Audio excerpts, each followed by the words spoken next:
What's going on, my pretty pandas? It's your Huggable Hipster here, and welcome back to today's review. Oh my god, this is a lengthy review. Be sure to grab a Red Bull, grab some coffee, grab some tea, whatever your preference is, because we're going to be doing a review on The Evil Within 2. I have a lot to say on this review.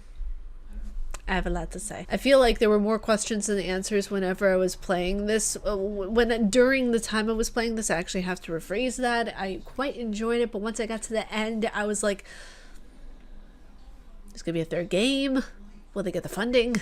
What's gonna happen? So through the maze of our mind, the answer might not be as clear as we wanted it to be. Sometimes the search is really all it takes to find yourself again. In this game, The Evil Within 2, we continue off with our beloved main character, Sebastian Castellanos, in the search for his daughter, Lily. The game supposedly takes off right from where the second one was, at the cutscene where Ruvik is leaving in Leslie's body, and Sebastian is wondering if he is in his own reality. So let's cut to the chase, shall we? Okay, let's just cut right to the meat and bones of the situation. The game was nothing like I expected at all. It was good and bad. It had its moments, it had its downfalls, and it was nothing like I expected for good and bad reasons. So let's talk about the good reasons first, because the tea is hot today, and I want to leave the controversial stuff for last. So sit down, honey, okay?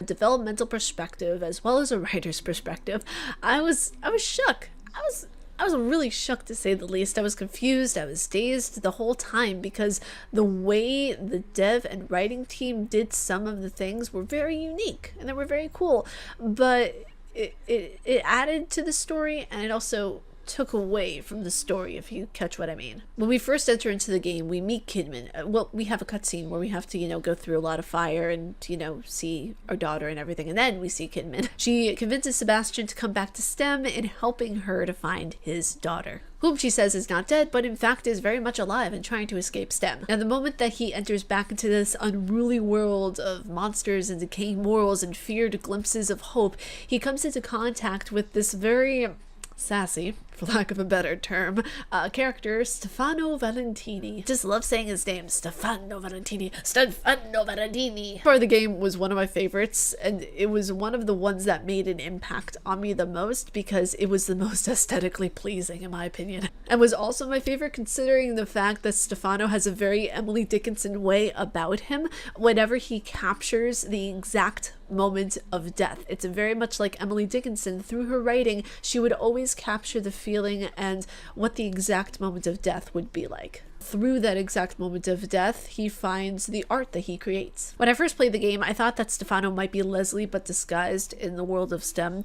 But no, Stefano is much more interesting than that. He takes a sick sort of excitement in capturing the deaths and embracing and almost kind of like immortalizing death to a certain extent, kind of like Memento Mori, seize the day but remember death because it still exists. You saw his art throughout the mansion that you explore in search for clues for your daughter's whereabouts, and throughout this entire process, might I add, the body of Sebastian Castellanos is in the collective consciousness, where it can be manipulated in any way seen fit by the administrator, who is the leader of Mobius. This game took a lot of weird and interesting directions, and one of them being new ways to energize after an attack, or what have you. Are you tired of shooting up with meds? Well, now a good old cup of joe and coffee will do the trick. I absolutely love it. I love it. I love the days where coffee can actually energize you in more ways than one. For real, you can regain full health by drinking a cup of coffee. The game mechanics are still old-fashioned, even within what we know, what we love about the game mechanics, except for the devs added first person, which you can add. Just don't waste your time, okay? Save the migraine and don't use first person. It's an abhorrent waste of time and energy with all the bugs and glitches and all that kind of stuff that occur whenever you're trying to pick up an item or simply climb up a ladder. The only thing about first person that I can see some sort of a glimpse of hope for is whenever you're shooting, the aim is very steady. That's the only good thing about the first person mode that is in The Evil Within 2. The aim is very steady. So let's dive into religion, kids! No, not Christianity. I'm talking about the religion that was made up in this game. Silly. The religion is not specified, weirdly enough, and has been brought up in the first Evil Within game, but by certain signs and symbols that were in the hospital that Sebastian was staying in. The cult leader goes by the name Theodore, and like a lot of cult leaders, uses neurolinguistic programming to seem more akin and more kind-hearted, wanting only the best for you, like a lot of cult leaders pretend to do. Puppet Master in the sense to the minions he created, which I'm still calling the Haunted because for all intents and purposes that's what their name was in the first game, and they were that's what they are, so that's what I'm gonna stick with calling them. So let's dive into what I think is by far one of the most crucial parts of this review in playing the game, and I didn't feel like it was mentioned enough in other people's reviews. I didn't feel like it was synced. Like this entire game, I didn't feel like it was just one cohesive unity, you know? Following the previous game, The Evil Within, it left us with so many questions. There were so many questions that were unanswered. Granted, I feel like in the DLCs that I have not played, more of them will be answered. Now, is Leslie Ruvik, is Kidman involved with this entire fiasco, which is apparently answered in the Assignment DLC, so I'll just leave that part B. In this game, the continuation only shows a search for Sebastian's daughter.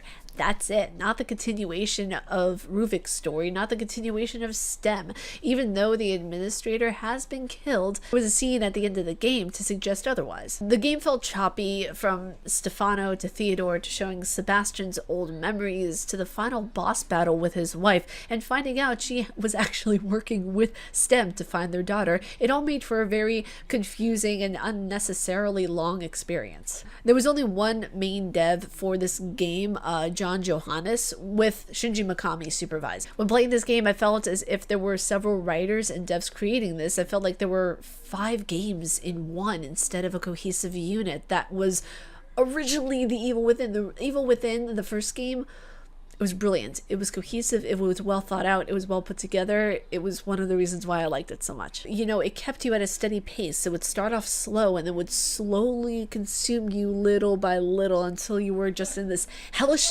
just hellfire. I felt like this game threw everything at you and you had to be okay with it.